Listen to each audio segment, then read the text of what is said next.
Ils sont venus nombreux et de loin, unis dans une même colère. Leur cible, le Parlement européen, situé en plein cœur de Strasbourg. Le but est simple, empêcher la signature du traité de libre-échange entre l'Union européenne et le Mercosur.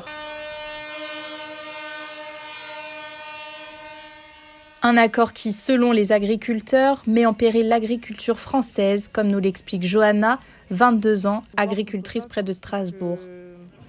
Là, c'est déjà en train de se faire, d'être signé en fait. Et nous, on est coincés ici, on n'est même pas arrivés jusqu'au Parlement. Et en fait, personne nous aide. On se sent seul. C'est vraiment triste, quoi. Que nous, on produise pour les Français et que la France et l'Europe veulent acheter autre part pour donner aux Français, avec les normes qui ne sont pas du tout les mêmes, quoi. Et mon père se donne même pas un salaire de 900 €. C'est un temps plein pas de 35 heures. Hein. Aucun agriculteur, s'il ne serait pas passionné, ne pourrait vivre de l'agriculture. C'est pas possible. Malgré les kilomètres parcourus et l'espoir de parvenir jusqu'au Parlement européen, le convoi se retrouve coincé à quelques kilomètres de sa destination.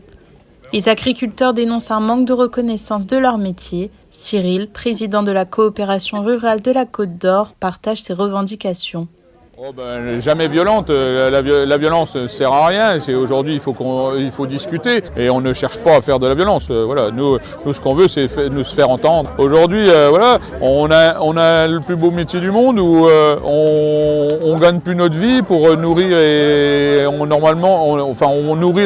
nourrit les gens. Et aujourd'hui, nous, on n'arrive pas à gagner notre vie en nourrissant les gens. Non. Les tracteurs sont au point mort. De nombreux eurodéputés sont d'ailleurs partis discuter avec les agriculteurs.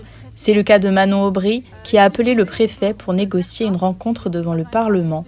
Il ne m'a pas échappé aussi que la colère des agriculteurs était forte. Vous parliez de contact, le résultat c'est que du coup il n'y a pas de contact démocratique entre les instances du Parlement européen et les agriculteurs s'ils ne peuvent pas accéder, s'approcher. Écoutez, les audiences qui ont pu être prises avec les parlementaires ont été tenues ce matin. C'est le retour que j'en ai. Non. Mais on parle de... Il y a quoi? J'ai autour de moi une dizaine de tracteurs, maximum une vingtaine. Sachant moins... Peu importe. D'accord, combien même il y en aurait 50, ce qui montre bien que ce mouvement est quand même très épisodique par rapport à d'autres mouvements. Si je peux me permettre... Monsieur le préfet qualifiait l'opposition à l'accord de libre-échange avec le Mercosur d'épisodique au vu de la situation en France. Je vous confirme qu'elle se passe bien, ce qui est la démonstration qu'elle se serait tout aussi bien passée devant le Parlement européen. Je suis à leur côté là, au moment où je vous parle. Oui, mais enfin, quand on a des bennes avec du matériel, etc., excusez-moi. Non. Un barbecue en centre-ville, c'est pas très sérieux.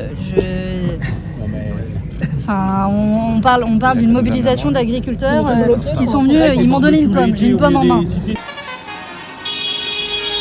Mais malgré leurs efforts, le Parlement européen reste hors de portée. Les agriculteurs se dirigent alors vers un autre lieu, à seulement 1 kilomètre du Parlement, le Conseil régional. C'est là qu'ils espèrent enfin faire entendre leur voix. Moi je pense que les Français ils sont plutôt d'accord avec nous et là on a croisé plein de gens qui nous applaudissaient, qui nous klaxonnaient et tout, donc ça prouve aussi qu'ils sont plus ou moins d'accord. On le fait aussi surtout pour eux, parce que c'est dans leur assiette qu'ils vont finir les produits importés d'autres pays, quoi. À peine arrivés, les manifestants sont accueillis par un député du Rassemblement national. Les Verts. Qui a les Verts ? Gilles Pénel, membre de la commission agriculture du Parlement européen, prend le temps d'écouter leurs revendications tout en dégustant quelques produits locaux.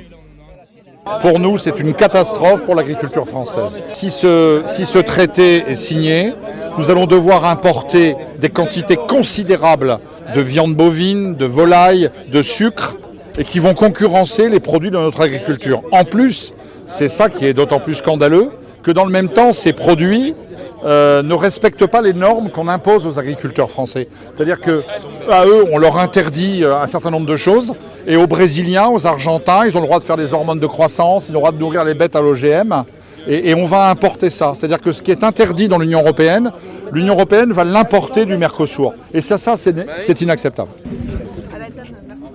Pour le moment, le traité du Mercosur n'est pas encore ratifié, mais les agriculteurs français ne comptent pas rester les bras croisés.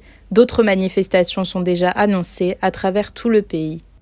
Vive l'agriculture !